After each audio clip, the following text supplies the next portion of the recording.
नमो भगवते श्री वासुदेवाय नमः। ओं नमो भगवते श्री पुरुषोत्तमाय नमः।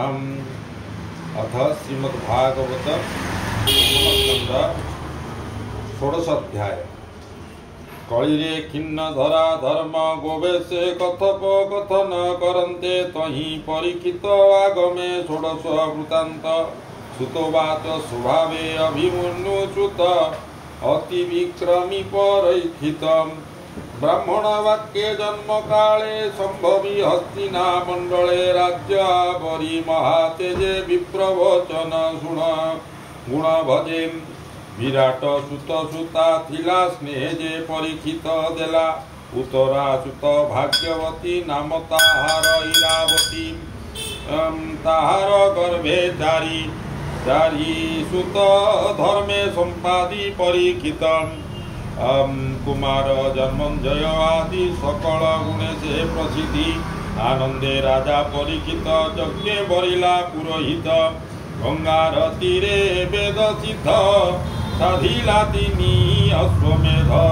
दक्षिणा देला मन भरी दिग विजये विजय करी। कली युग को एक दिने देखिला बेल अवसाने।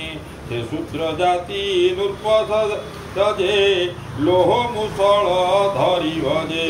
अग्रे मिथुन कुधई ओंकारे पाद प्रहारई।